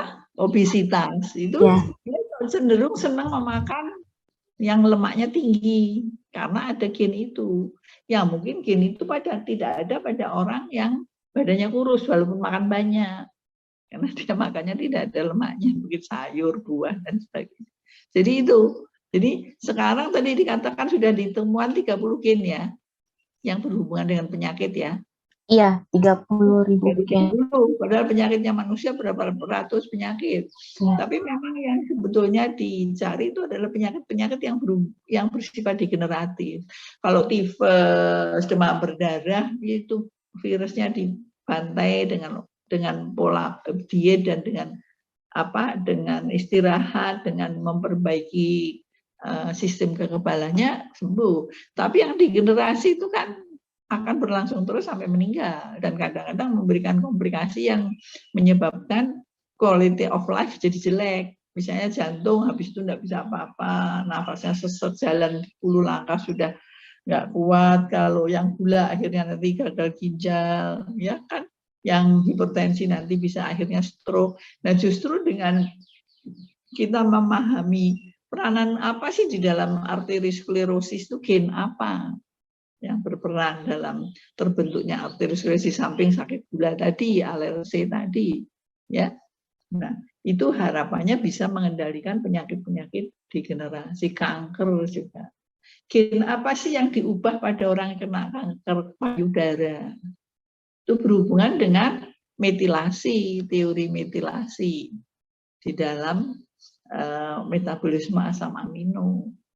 Ya, terjadi metilasi. Ternyata sesudah sekarang baru difotokan ya, terjadi pada orang-orang yang sakit kanker payudara, diambil payudaranya dioperasikan lalu diperiksa secara mikroskopik, secara biomedik. Ternyata itu ada perubahan metilasi di kromosom X. Untuk mereka yang kanker paru, metilasinya di ini. Tapi belum semua kanker diketahui. Dengan pengalaman itu harapannya bagaimana mencegah metilasi itu supaya tidak muncul pada orang-orang yang memiliki risiko untuk terjadinya kanker payudara. Seperti bintang film yang cantik itu siapa? Angelina Jolie. Kan kromosomnya dia sudah mengarah ke arah itu, nih lalu dibuang payudaranya.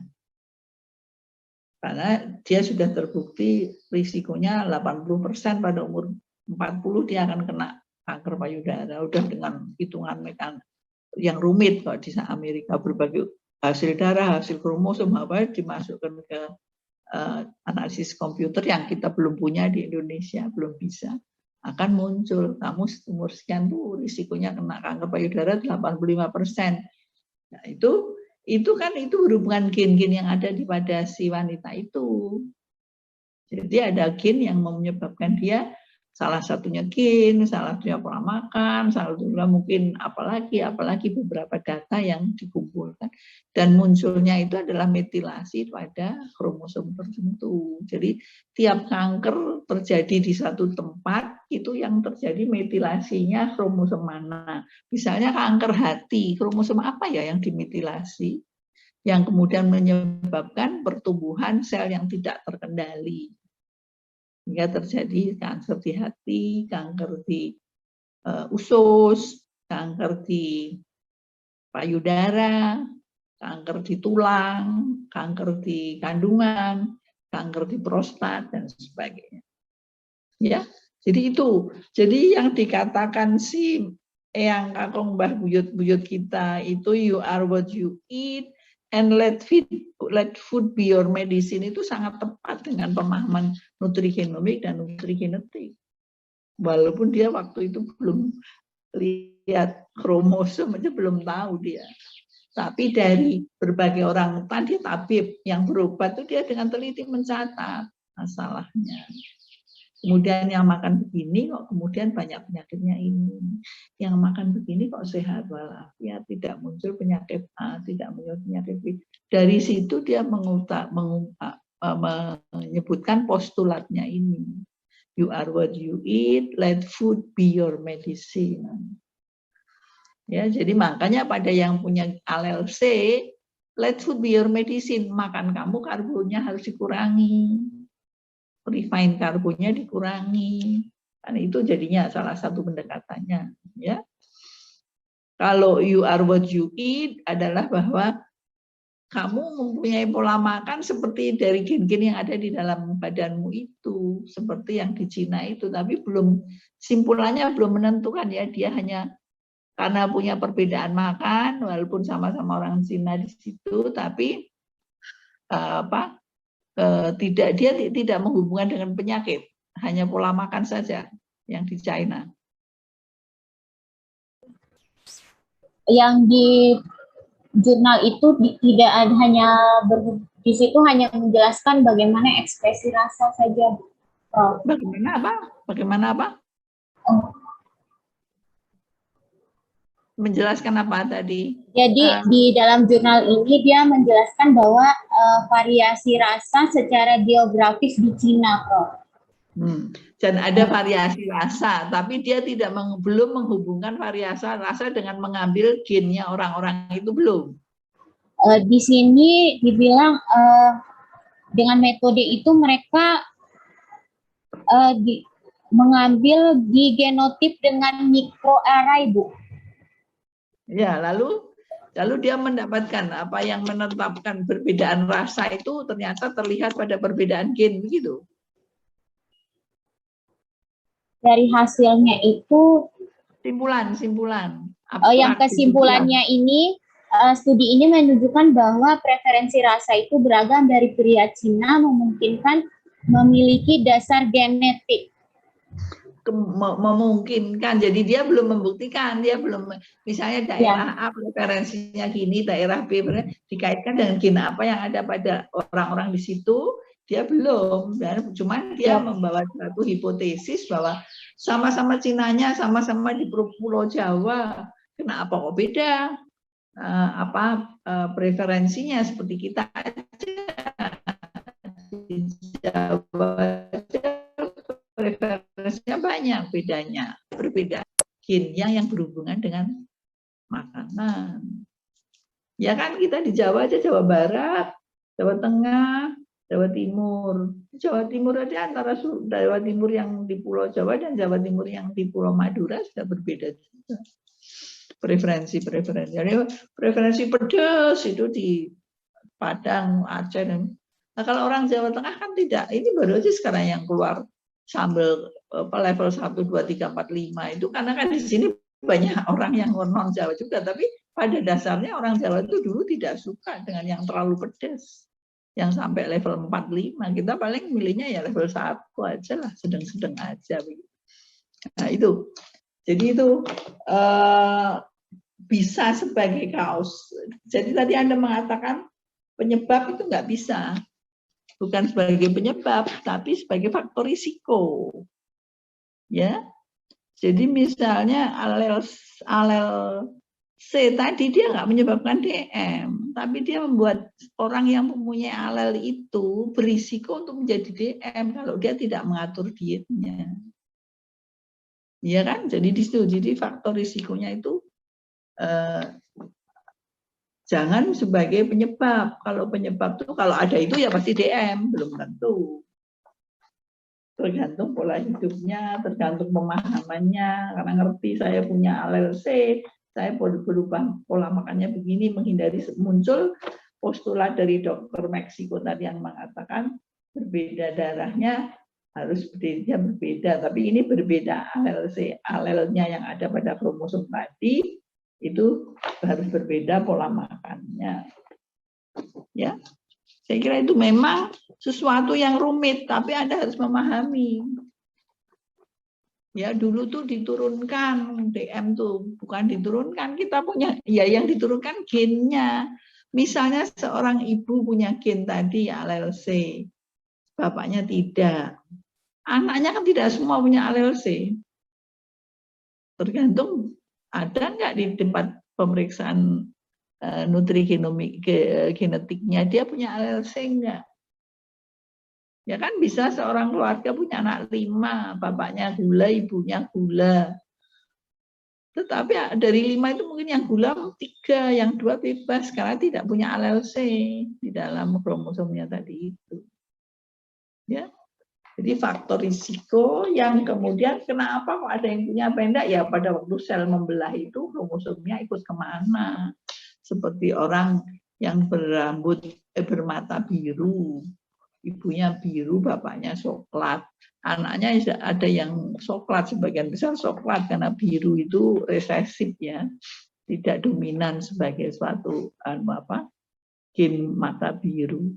Nah itu kan karena di dalam saat telur dan sperma ketemu yang masuk itu gen yang mata biru apa yang mata coklat. Yang masuk kepada bayi yang akan jadi itu. Nah itu semua akan menentukan, oh matanya kayak bapaknya, oh matanya kayak ibunya. Loh kok ada matanya beda, nggak bapak nggak ibu, mungkin kayak kakeknya, warnanya lain abu-abu. Tapi sekarang kita nggak bisa, orang pakai lens semua cantik-cantik, ada yang biru, ada yang abu-abu, yang coklat, ya kan? Kan banyaknya sekarang pakai kontak lens, jadi kita udah nggak ngerti warna yang aslinya apa. Ya itu. Ada pertanyaan lagi mengenai ini. Jadi kita melihat bahwa ternyata makanan itu luar biasa peranannya di dalam ekspresi gen, ya, di dalam juga dalam kita mengatur supaya tidak terkena suatu penyakit. Makanya banyak ahli yang mengatakan kalau kita makan kelelawar dan sebagainya itu berbahaya, itu gen-gen yang tidak pernah masuk ke manusia jadi ikut masuk di manusia.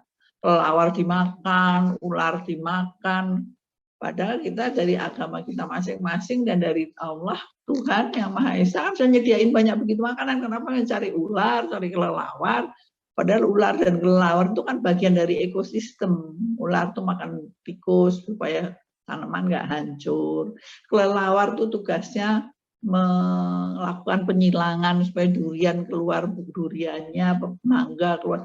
Nah, kalau kelawarnya habis, nah nggak ada pohon mangga dan pohon buah-buahan yang keluar buahnya nanti. Jadi sebetulnya manusia itu sekarang banyak yang serakah, apa saja mau dicoba dimakan. Jadi mengganggu ekosistem kita, ya. Padahal rantai kehidupan itu sudah diatur sama Sang Pencipta supaya berputar, ini mengendalikan ini mengendalikan ini mengendalikan ini. Manusia sudah dikasih jenis-jenis makanan yang baik, tapi ya masih macam-macam yang dicari makanannya, yang aneh-aneh, ya. Saya kira itu masih ada untuk pembicara selanjutnya, masih ada 4 atau cuma 3? Ada 3, Prof. Ada Mas Oh, Fadean, ya. tapi sudah pukul 11:30. Mas Fadean mau sholat Jumat. Mas Fadean mau ke masjid ya? Sholat Jumat, itu baiknya bagaimana ya, Prof? Apakah nanti disusul di sore hari atau ke minggu depan, dimundur ke minggu depan? Minggu depan aja ya. Ini kan sudah berapa orang ya yang bicara dari awal? 3. Ada 2. Dari pertama berarti ada 4 orang, Prof. 4 dan 3. 4 dan 3 baru 7 ya?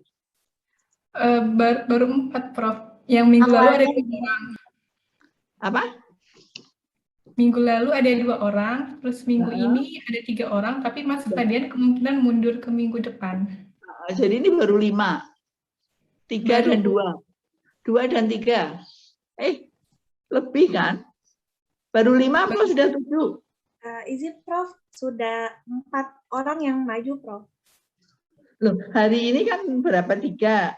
Ini 3, yang kemarin 2, Prof. Oh, kemarin ya 5 kan? 3 sampai 2 kok jadi 4 Ya. gimana? 5 kan? Mas Fadean sama Mas Fadean Ya. mau 5 berarti, Prof. Ya bukan ke minggu depan. Saya hanya memberikan hari Jumat ya. Mikronutrien. Iya, Prof, hanya hari Jumat saja.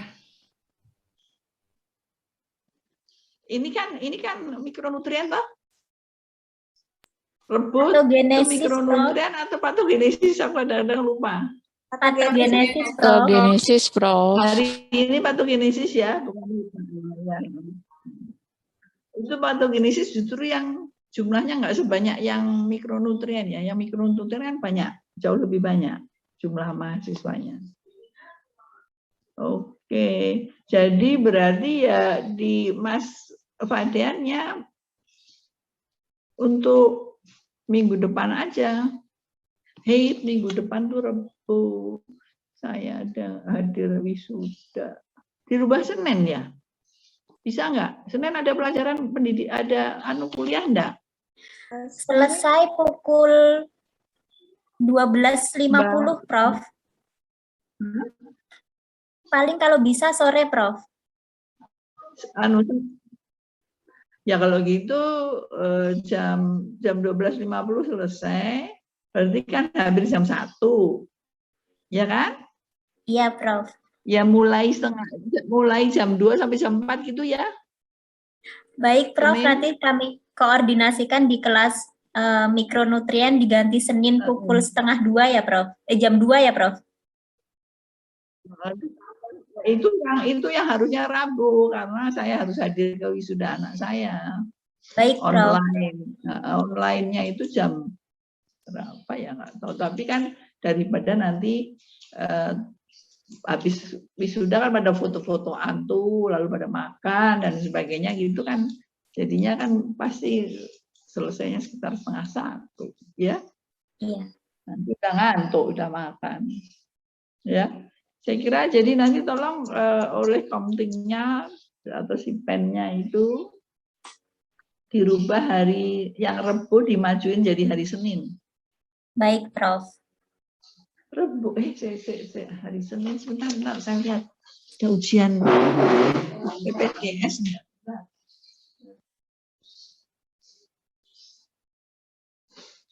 Oh, Selasa.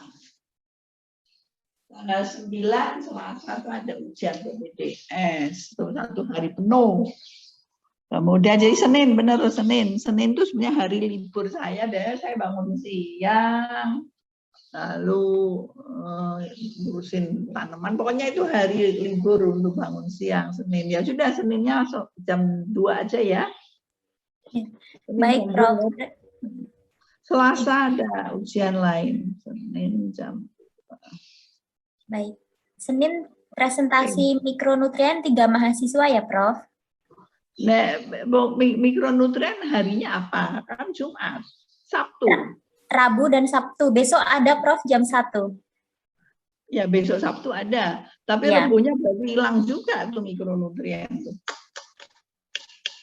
Dia kalau Senin pagi bisa enggak tuh mikronutrien? Senin pagi itu ada kuliah metodologi penelitian, Prof. Sampai jam? Sampai pukul 10.40. Iya, 10.40. Jam 11 ya. Ya, kepaksa dirubah hari lain. Nanti saya carinya deh. Karena kan hilang juga. Tapi ya kita cari lainnya, hari lain aja deh. Yang ini ya, patogenesis dulu Senin jam 14 sampai jam 16 ya. Ya, mikronutrien saya belum tahu dirubah hari apa. Ya, Senin itu tanggal 8 kan? Iya, iya, Prof. Apakah Jumat berarti nggak bisa ya, Prof? Jumat Minggu kan patogenesis itu jadwalnya hari Jumat, Prof. Nah, Ya, kan yang Senin itu apa tetap mikronutrien karena kan Rabu Prof nggak bisa yang hadir di wisuda itu. Lah, enaknya bagaimana? Kamu milih bagaimana? Yang mengambil dua-duanya itu? Mbak Vina, kalau misalkan Mas Fadian masuk di Jumat minggu depan, apakah nggak apa-apa? Waktunya masih cukup, Mbak. Kalau Jumat berarti kita siang ya, Prof ya? Ya. Kalau siang sepertinya bisa sempat masuk Mas Fadiannya, Mbak Haidun. Oh, ya sudah. Iya. Jadi Jumatnya itu Fadean. Teman-teman. Jadi yang patogenesis Senin ya, kemudian yang Jumat ya, Sabtu apa Jumat ya? Jumat, Prof. Jumatnya tanggal berapa itu? Ini sekarang Jumat tanggal 5 ya? 12, Prof. 12 ya. 12 bulan 8 jam berapa? Kalau untuk Jumat jadinya siang ya, Prof? Siang, jam 13 ya? Ya, baik, Prof. Sampai jam 15 itu mikronutrien ya? Patogenesis, Prof. Kebalik, Prof. Kebalik gimana kebaliknya? Jadi Jumat itu patogenesis, Prof. Loh, yang Senin jam 14 sampai 16 itu apa? Mikronutrien, Prof, pengganti hari Rabu. Ini mikronutrien yang Senin ya. Ini yang patogenesis yang hari Jumat. Oke.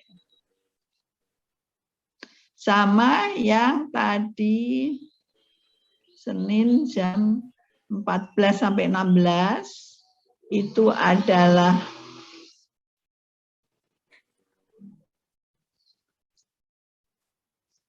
lalu patogenesis, benar. Patogenesis itu mau Jumat. Yang Senin mikro. Iya, Prof. Iya, Prof. Ya. Oke.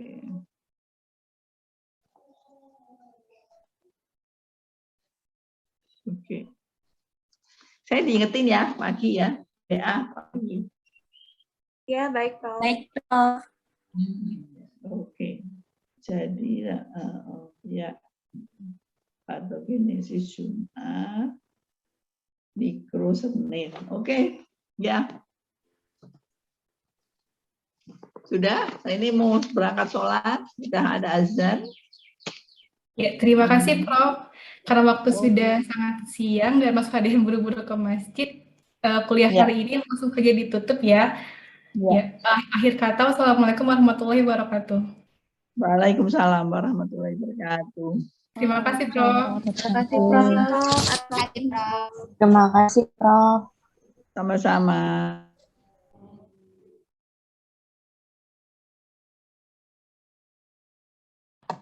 Senin itu ada Mbak Hanifah, Mbak Asti ya, sama satunya siapa? Aku, Mbak Nia. terus Mbak Nia sama Mbak Caca. Oh, Mbak Nia, belum Mbak Asti ya, belum. Mbak Caca. Yang apa ini?